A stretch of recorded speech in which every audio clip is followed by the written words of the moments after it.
Welcome to today's video with ANTEC. Now today we have their case. This is definitely something new, something that I didn't do and something new on the market. Well, it's not like yesterday new, but fairly new. So let's go to the main thing. We have here the ANTEC Dark Avenger Da601 case.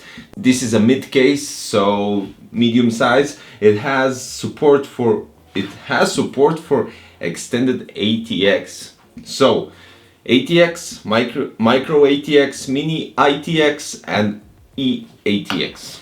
We have a front 120mm ARGB fan and we have one at the rear. Now I'm really surprised because the front one is ARGB and the rear one is just plain stock ANTEC fan. Now why would anybody go with that? I think it would be much better if they place two ARGB fans inside, you know, just for the looks. And I will definitely show you a build in this case on next video. When you take their Mercury 240 and for instance you take their Prism cooling matrix all together in a single case, you have actually one fan extra. So you'll see that in the video when we're going to talk about the Prism cooling matrix and the Mercury 240 AIO. Today we're just going to focus on the case. So tempered glass, as you can see, the corners are under a certain degree, so that's a bit different and, well, gives a different looks, different design, I would say. So from the interior, let me just do it like this. So from the interior, you can see clearly here you have an opening for the power supply. So if you want to show off your power supply, even though to some of you it might be funny, but why not? It's still a component of the PC, and PC building has come to a definitely new level where you show off all your components, even cables, if they're custom sleeved or anything like that. So basically, why not show off power supply? It has always a nice logo, it has always nice writing or something catchy or anything, or RGB. So it's an opening for the power supply so you can see it, or if you don't want, you could just always make something from a plexi or whatever. Next to that, on top of the power supply shroud, you have two openings here for all the ports for the audio, for 2.0 USB, for jacks, for the front I/O panel, for basically everything that goes to the bottom of the motherboard that you need to connect. On these sides, now here is another thing. I said a couple of times already that I don't like the plain design here on the side next to the motherboard, where you don't have anything to cover the interior. So you have a motherboard, you have a graphic card, you have fans, I/O, whatever you wish. Then you have this kind of plain design on the side thing. But here is the catch. But if I'm right, we're going to test it right now. We're going to check if the SSD actually fits right here. And yes, they fit. So here's the catch. And here's a cool thing. Even though the side next to the motherboard looks pretty plain, you know, you could manage your cables through the holes, manage your cables for the motherboard, for the graphic card, fans, whatever.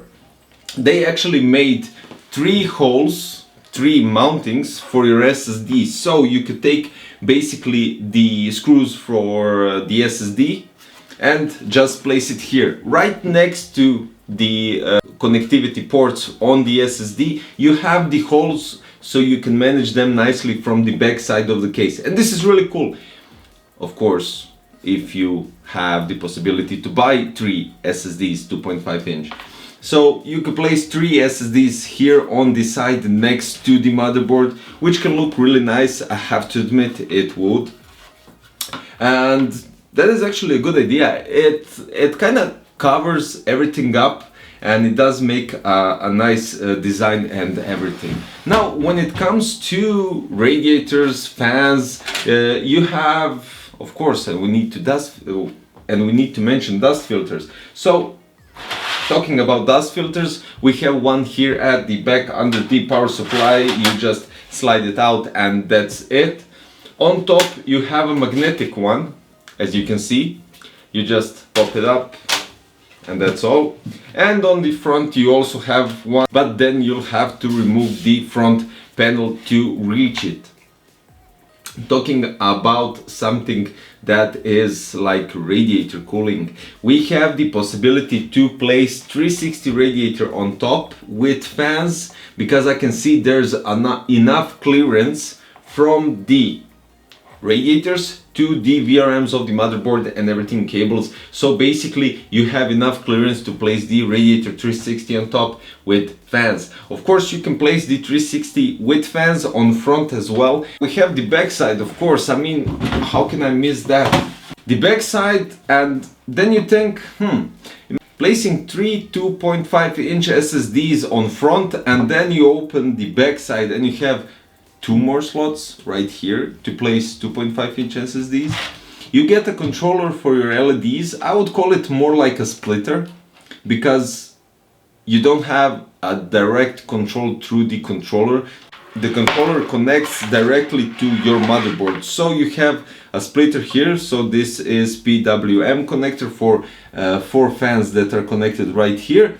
And you have one 5 volts 3-pin ARGB connection right here. So basically you connect this to your motherboard, and through your motherboard you can control 4 fans and 4 ARGB connections, lights, whatever. You have the SATA power for the controller, and you have the HD audio, USB 3.0, standard front panel buttons for power on, shutdown, and of course the LEDs that light up when the computer is running. Next to that, we're not done yet, of course. Next to that you have here 2 HDD or SSD brackets. So basically you have a lot of stuff here, to be honest.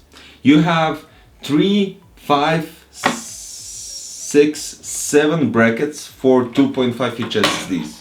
If you don't use, for instance, hard drives. And this is actually really cool. It might be more expensive than using standard hard drives, but then again, they don't have mechanical parts, and I don't think I have to explain why SSDs are better than hard drives.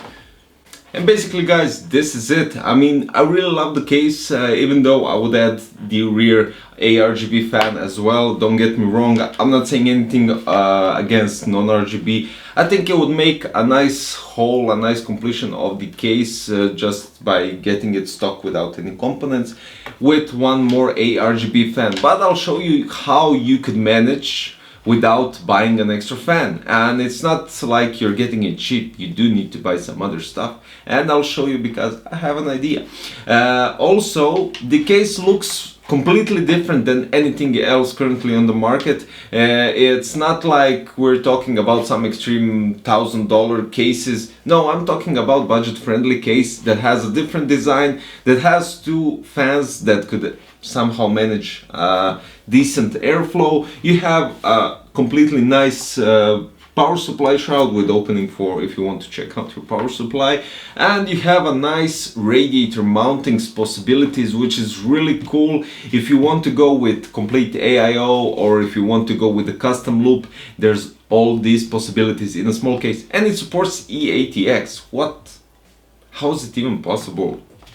That's why they probably did all the clear part here inside. So basically that's all there is to it, guys.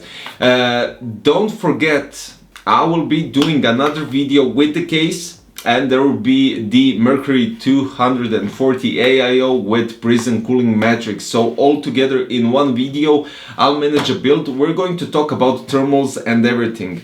Of course, not only the Mercury 240, but also with the case, because, you know, every case has a different thermals. You get a better airflow in one case, you get worse airflow in the other case, so it all depends. So we're going to check that out in the next video, and so stay tuned, guys. I'll put the links below for the Dark Avenger Da601 from ANTEC, so you can check it out, the price and everything. And well, don't forget to like and sub. See you next time, guys. Bye bye.